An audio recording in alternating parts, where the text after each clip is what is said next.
はい、皆さんこんにちは。前回の第113話では3年2ヶ月の集大成ということでね、バスをご紹介させていただいたんですけども、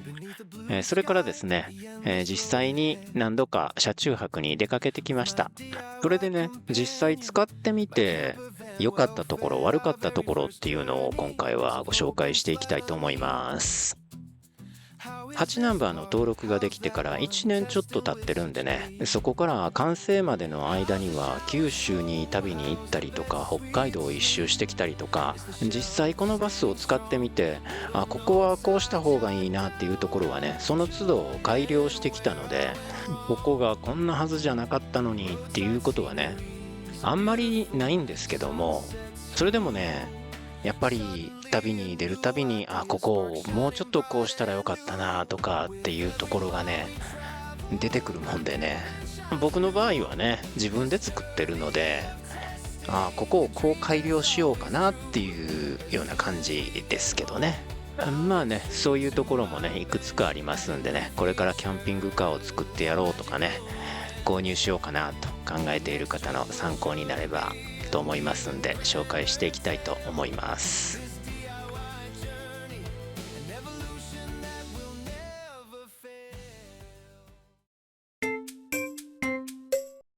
まずベース車ですね。このバスを選んだ理由なんですけども、もうこれはやっぱり乗り心地ですよね。それと排気量こ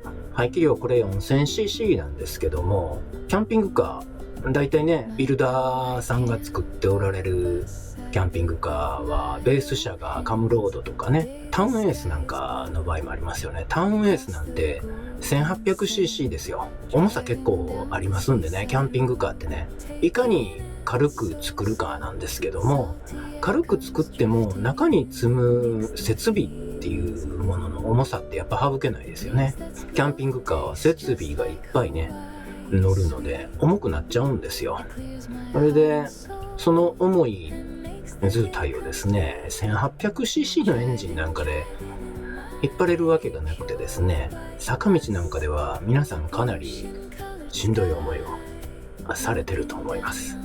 その点このバスというのはですね、今ねそのエンジンの問題でちょっと 2800cc とかのバスも出てるようですけども、この時代のバスはですね 4000cc、 そしてエンジンの大きいものになればですね 5000cc、 5200cc だったかなっていうようなエンジン乗ってるのが普通なんで、走りはこんだけの設備を積んでももう坂道はスイスイ登っていくと全然しんどくないんですね。それにもともとその人を乗せるための車なのですごく乗り心地がいい。トラックと比べてねかなり乗り心地はいいです。そして高速道路でも横風に吹かれてもそんなにフラフラすることもないですしね、安定した走行ができます。それらのねことを考えてバスにして、これはもう大正解でしたね。キャブコンなんかと比べるとね、ほんと安定して走れるのでね、もう運転しててもね疲れ方が全然違います。そしてね、このバス、これはショートのね 6m25cm というサイズのバスなんですけど、もう一つロングタイプ 6m99cm っていうのがあるんですけど、僕はこの 6m25cm っていうのを選びました。これはですね、6m99 っていうのも結構悩んだりはしたんですけども、6m25 ってこのホイールベースね、真ん中のそのタイヤとタイヤの間が短いんですよ。そしたらハイエースとあまり取り回しが変わらないと。後ろのオーバーハングっていうんですか、後ろの部分が長いだけなので、駐車場なんかで後ろが広いとこであればですね、普通車と同じように止めても前あんまり出っ張らなくて済むんですよ。でその辺考えると、この日本の狭い土地でですね取り回しがいい方が便利じゃないかなというのでね、 6m25cm になんとか収めてやろうということでね、この 6m25cm というバスを選んだんですけども、そのためにねちょっと妥協しなければならなかった点とかね、そういうのも出てきたのでね、それはねどっちが良かったのかっていうのはまだね、これから乗ってみて答えが出てくるんじゃないかなと思います。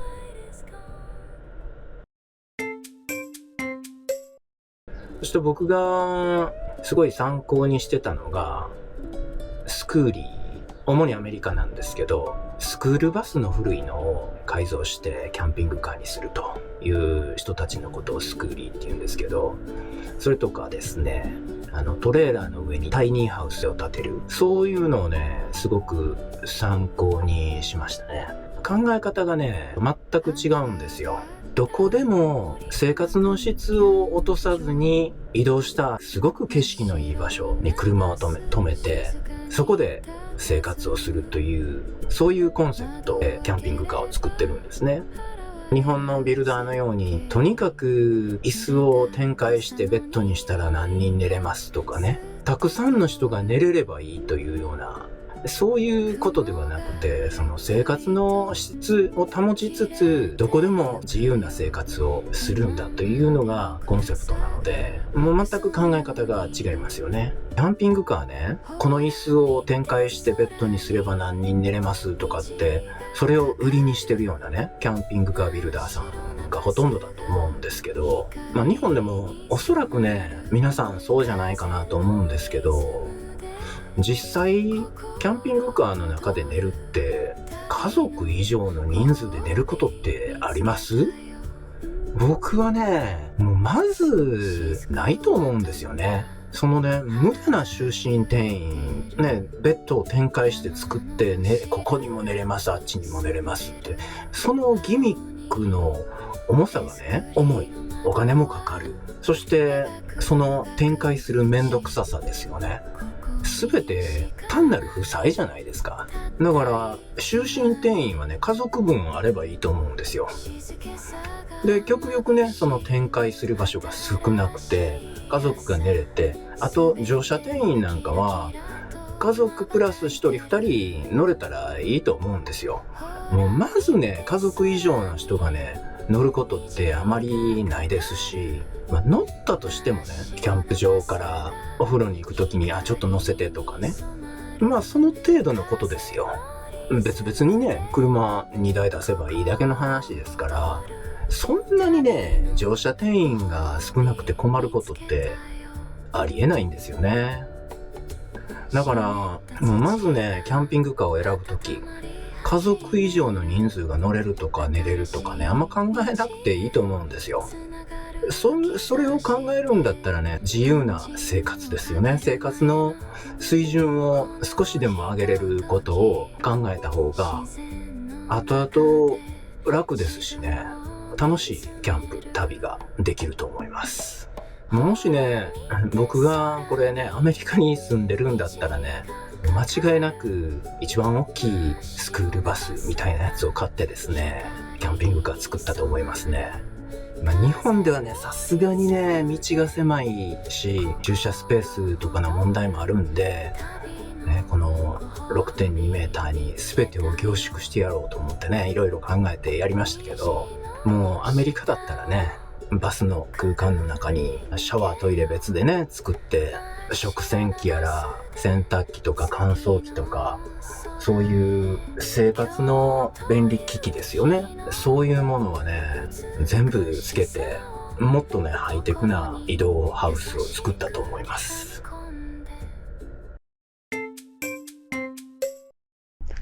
というわけでですね、1年前の4月にやっとナンバーが取れてですね、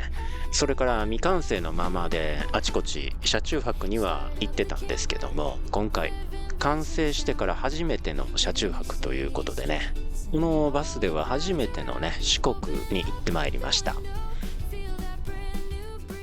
そしたら今日はね、麒麟獅子マラソン終わりで、麒麟獅子マラソンはね、兵庫県の北部浜坂というところで行われたんですけども、そこでマラソン終わってから車走らせて、高知県の音山ヴレッジ、そこの村までやってきました。だいたい200キロぐらい走ったんですかね。で、今日はねもうマラソン終わりでちょっと疲れてたので、料理はスーパーのお惣菜で晩酌をすることにしました。こんな感じでね、疲れている時にも展開をせずにキッチンやダイネットのテーブルもこのようにすぐ使うことができますしね。これはね、もう温泉に入ってきた後なんですけども、晩酌が終わってね、疲れてたらもうすぐ眠くなるじゃないですか。そしたらね、もうすぐにね、ベッドに潜り込むことができると。ベッド展開をしなくていいので、再び汗をかいてしまうっていうこともないんでね、気持ちよく寝ることができますね。この展開しないというコンセプトで作って本当正解でした。ここは本山ビレッジにあるモンベルのおすすめの山の一つ、野地峰の登山口駐車場です。だいぶね、景色が開けてきました。この山は高知県なんですけど、空気が澄んでると瀬戸内海まで見えるそうなんですがね、この日はちょっと残念ながら瀬戸内海分かりませんでした。さて、それでは下山します。はい。登山ね、山から降りてきてさらっと汗流しました。めちゃめちゃ気持ちいいですね。車にシャワーがあるとどんだけ幸せか。めっちゃいいです。はい。実はここはまだ登山口の駐車場なんですね。いつもここからね、温泉に行くまでが気持ち悪かったんですよ。そしてこちらはとある日の朝ごはんを作る様子です。こうやって炒め物や目玉焼きを作りながらコーヒーのお湯を沸かして、そしてパンも同時にね、この下のオーブンで焼いています。夏場なんかはね、これプラスエアコンを同時につけていても問題はありません。それはね、12V のシステムではなかなか対応するのに難しい電力なんですけども、48V システムで組んでいるのでね、全然問題ありません。48V のシステムで電気回路を組んだのは本当に良かったところですね。電力を気にせず安心して使うことができます。今日の朝ごはんはぶどうパンのトースト、それとアスパラ、ベーコン、目玉焼き、そしてコーヒー。これはスターバックスのコモドドラゴンでしたね。それとヨーグルト。ではいただきます。うまそうな感じに焼けております。導入してよかったのは、単なる電子レンジではなくてオーブン重視の電子レンジ。家でもオーブンはすごくよく使うし、キャンプに行ってもダッチオーブンとかめちゃめちゃ使いますよね。最初にちょっと調理をしてオーブンやダッチオーブンに掘り込んどけば本格的な料理が簡単にできてしまうというものなので、これは外すわけにはいきませんでした。こうやってピザを焼いたり、これはスペアリブのローストグリルとでも言いますか、これも最初にちょっと調理をして、このパエリアパンごとオーブンに掘り込んでおけばできてしまうという、オーブンがあればこその簡単料理ですよね。そして北海道では嵐によって足止めを食らった日にチーズケーキを焼いてみました。旅先で地元の食材を手に入れても調理の幅を狭められることなく、家にいるのと同じように調理ができる旅の楽しさを大きく膨らませてくれるアイテムの一つだと思います。冷蔵庫ね、冷凍冷蔵庫、ここ結構大きい120かな130かなリッターのものなんですが、この大きさでもね結構ギリギリでしたね。ここに入る目いっぱいの大きさを入れたんですが、ちょっと空気通る隙間もね開けとく必要があったんで、これが目いっぱいなんですよ。冷蔵庫やっぱりね容量必要ですね。長い旅をすればするほど入れとくものが多いので、これでもギリギリでした。もうこれはね大きいの入れて正解ですね。キッチンのねこのシンクはね大きいのがもう絶対にいいです。ちっちゃいのはね使いにくいというより使えない。お皿とかやっぱり洗うじゃないですか。お皿の大きさってね、キャンプに来ようが家で使おうが一緒じゃないですか。だから家と同等のね大きさのシンクがいるってことなんですよ。これはね家のシンクよりは小さいんですけど、ここに入る目いっぱいの大きさのものをつけました。これも絶対大きい方がいいです。はい。で、電気設備でね良かったのはね、床暖房のフィルム、この床の板の下にね貼ってるんですけど、この暖房がねすっごく気持ちよくてね良かったですね。これはもう絶対つけるべきですよ。もうキャンピングカーこれからね作ってやろうっとかね、思ってる人はもう絶対考えた方がいいです。で、面積が小さいのでね、電力はそんなに食わないんでね、それでもってね、ものすごく気持ちのいい、ちょうどいい暖房ができるんで、もうこれぜひ皆さん、キャンピングカーを作るときはね、考えてみてください。この座ってる足元とかね、ぬくいとすごく気持ちいいんですよ。FF ヒーターもついてるんですけど、ここね、FF ヒーターだとね、すぐ熱くなってね、断熱がね、しっかり効いてるので、FF ヒーターつけると、マックスファン回さないとね、熱くてやってられないという、そういう状態になっちゃいます。ダイネット。ダイネット僕らはね、これね、もうベッド展開とかしない完全固定のダイネットにしました。この下はね、給湯器、電気の給湯器が入ってるんで、ちょっとね、椅子が背が高いのがね、たまに傷というか、もうこれ以上下げられなかったのでね、この高さになっちゃったんですけど、もうちょっとね、椅子は低い方が良かったですね。まあ、できることならね、あと10センチね、下げたかったんですけど、どうしてもね、この高さじゃないと給湯器が入らなかったんでね、この高さにしたんですけど、で、ダイネットのこのテーブルの下ね、この下だけ床の高さを上げようかとも考えたんですが、この辺でね、段差があると指打ったりしたら痛いじゃないですか。それが嫌でね、もう高さ揃えたんですよね。もう75センチ長いタイプのバスだったら、給湯器をね、ベッドの下の方に持って行って、椅子を低くすることもできたのかなと思うと、その辺ね、どうなんでしょうね。まあ、このダイネットの問題としては、その椅子が少し高すぎるということですね。まあ、使い勝手はね、すごくいいです。いちいち展開しないでね、そのまま使えるんでね、もうそれはすごく良かった点ですね。ここ、ライトね。このテーブルを照らすスポットライト。これをね、つけてよかった。周りのね、照明だけじゃなくて、このテーブルだけスポットでね、照らすようになってるんですけど、これはね、料理とか置いた時にね、すごい美味しそうに見えるんですよ。これはね、つけた方がいいと思います。キャンプの料理がね、電気一つでね、美味しそうに見えるしね、実際美味しく感じられます。これはもうつけてよかったところですね。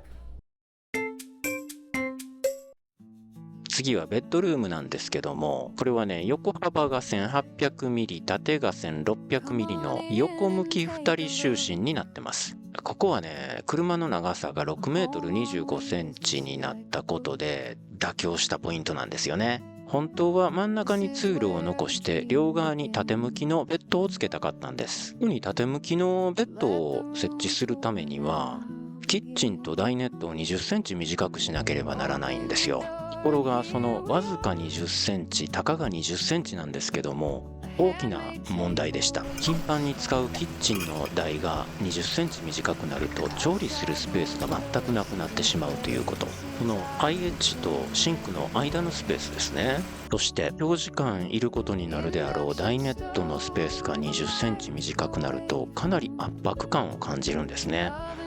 内装を考えていた時に机の上で考えているだけではなくてですね、実際に段ボールで仮の内装を作ってみて、ダイネットはこっちがいいな、やっぱりこっちがいいかなとかね、いろいろ動かしてみたりしながらね、レイアウトを探ってきました。そして最終的にこのレイアウトが一番いいなということで落ち着いたんですね。そしてベッドやダイネット、そしてマルチルーム、キッチンの大きさなどもね、その場所に滞在する時間を考慮した上で段ボールで大きさを試してね、最終的にこの大きさに決まりました。はい、そしてエアコンはね、家庭用エアコンを取り付けたんですけども、 DC のエアコンに比べるとかなり静かで、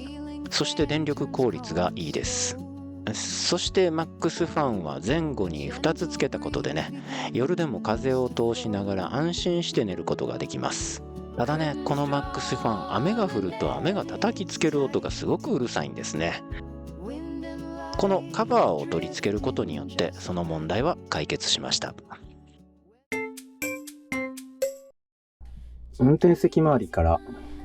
ちょっと行きますとですね、バスなんでね、運転しやすいですね。ガラス面は広いし、よく見えるんで、それで乗り心地もいいんでね、バスやっぱり良かったですね。つけた装備としては、これね、これはちょっとね、考える余地がありですね。Android Audio というタイプのものをつけたんですが、これ操作がすごくしにくくてですね、もう他社のものはちょっとどうかわかんないんですけど、これは使いにくいです。電源を切るたび、例えばちょっとコンビニに寄ってエンジン1回切ると、また立ち上げ直さないといけないんですよね。アプリによってはですね、その都度ログオンし直さないと繋がらないとかね。いちいちパスワード入れたりするのがもうとにかくめんどくさいです、これは。だからね、Bluetooth オーディオっていうんですか、単なるアンプのコンポにタブレットをつけた方が良かったですね。軽トラの方はタブレットと Bluetooth オーディオを組み合わせて繋いでるんですけど、その方がめちゃめちゃ使い勝手がいいです。これ扉ついてるんですけど、もうこの扉を閉めると、ここの壁でね、後ろの部屋とこの運転席のコックピットと全くこう仕切ることができるんですよ。で、これ走ってる時ってね、キャンピングカーあるあるなんですけど、キャンピングカーっていろんなものを積んでるじゃないですか。そうするとね、走ってる時うるさい。もうガチャガチャ物がね、当たる音がしてですね、運転してるとすごいうるさいんですけど、これ閉めちゃうとね、後ろでガチャガチャ物音がしてるのがね、聞こえないんで、もう快適に運転することができるんですよ。だからね、ここほんとね、完全に仕切れるようにしてね、めちゃめちゃ良かったです。例えばね、高速道路走ってて、ちょっと眠たいなとかいう時に休憩するじゃないですか。まあここでね、シートをちょっとリクライニングして寝てもいいんですけど、もうせっかくベッドがあるんでね、いつも眠たくなったらベッドで10分とかね、15分とか休むようにしてるんですけど、もういちいちね、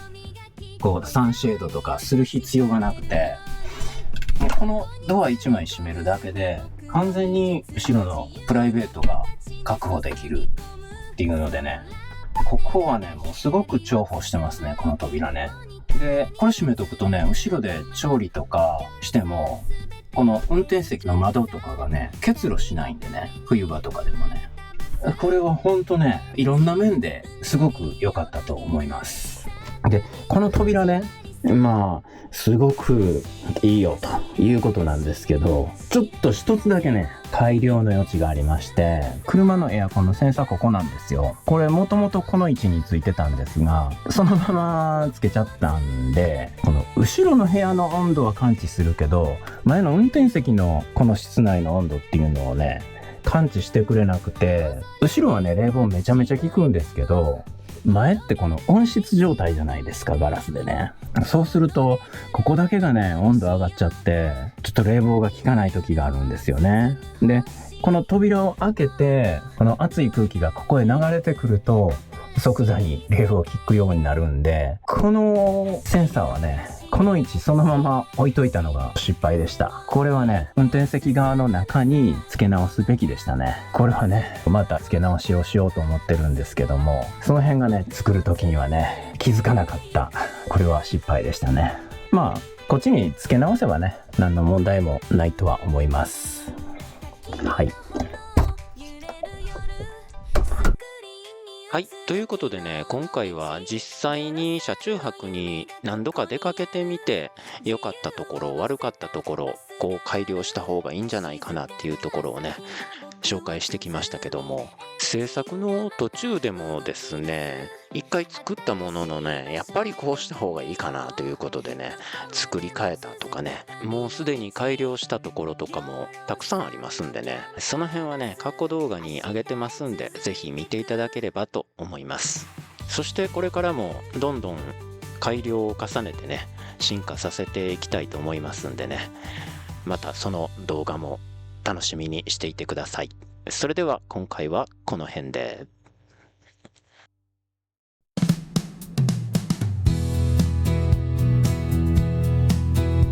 車中泊、キャンプ、旅、登山などのアウトドアの動画はサブチャンネルにアップしています。こちらのチャンネルもぜひ見てくださいね。チャンネル登録もよろしくお願いいたします。